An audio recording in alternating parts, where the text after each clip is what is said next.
네, 한 주간 기업 최고 경영자들의 동향을 살펴보는 CEO 풍향계 시간입니다. 이번 주는 경계현 삼성전자 사장과 손경식 한국경영자총협회 회장 이야기를 김종엽, 김주영 기자가 전해드립니다. 삼성전자의 반도체 부문을 이끌고 있는 경계현 사장. 인간지능이 가까운 새로운 반도체 개발에 나서겠다고 밝혔습니다. 경 사장은 최근 세계 최대 비즈니스 전문 SNS를 통해 반도체 범용 인공지능 AGI 컴퓨팅 랩을 신설하게 돼 기쁘다고 밝혔습니다. 새로 만들어진 AGI 컴퓨팅 랩은 구글 출신 우동혁 박사가 이끌 예정인데요. 우 박사는 구글에서 10년 넘게 인공지능 칩 조직을 이끈 시스템 반도체 전문가입니다.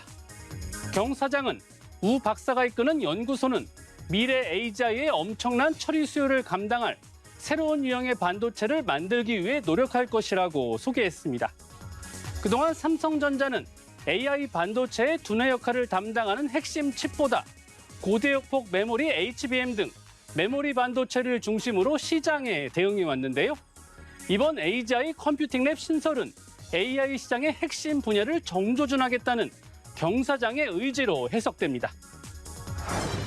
손경식 한국경영자총협회 회장, 중국을 방문해 한국과 중국 기업인들의 협력 필요성을 피력했습니다. 최근 중국 베이징에서는 제1차 한중 경영자 회의가 열렸습니다. 우리나라 경총과 중국의 국제 다국적 기업 촉진회가 공동 개최한 행사인데요. 이 자리에서 손 회장은 전 세계적인 경기 부진, 공급망 불안이 가중되고 있다며 가까운 이웃인 한중이 공급망 구축에 힘을 모아 양국 경제뿐 아니라 동북아 전체의 경제 발전과 평화에 기여해야 한다고 말했습니다. 이어 기업들이 급변하는 환경 변화에 신속히 대응하고 과감한 투자로 성장 동력을 확보할 수 있도록 기업 활동을 가로막는 규제 완화와 정책 지원을 강화해야 한다고 강조했습니다. 상풀인 중국 다국적 기업 촉진회 부회장은 한중이 글로벌 공급망을 함께 지키자고 화답했는데요.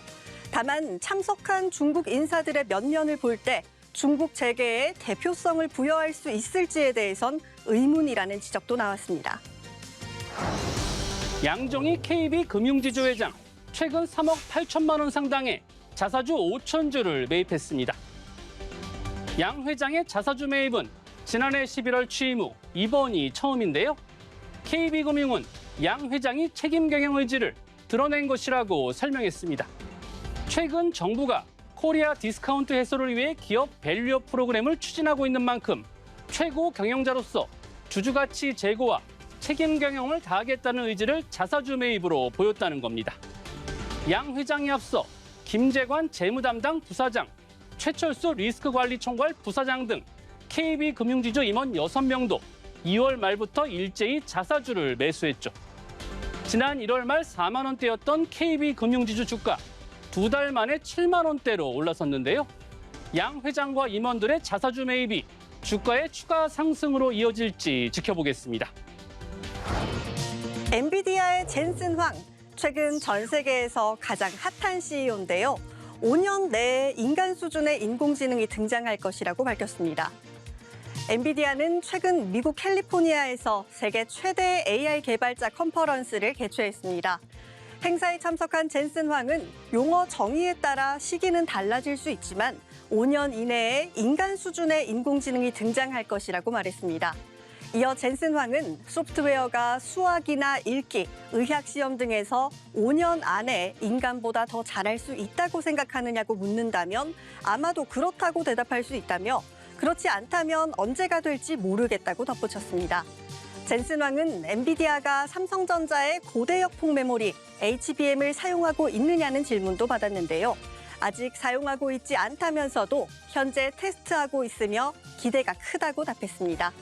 이어 HBM은 매우 복잡하고 어려운 기술이며 기술적인 기적과도 같다고 말한 뒤 그들은 겸손하다며 HBM 기술을 지속적으로 발전시키고 있는 삼성전자와 SK하이닉스를 높게 평가했습니다. 저출생과 고령화의 가속화로 오는 2028년부터는 경제활동 인구와 취업자가 모두 감소세로 전환될 것이라는 전망이 나왔습니다. 우리나라 경제 성장에 빨간불이 들어온 건데요. 부족한 노동력을 보충하기 위한 사회적 논의가 필요해 보입니다. 지금까지 CEO 풍향기였습니다.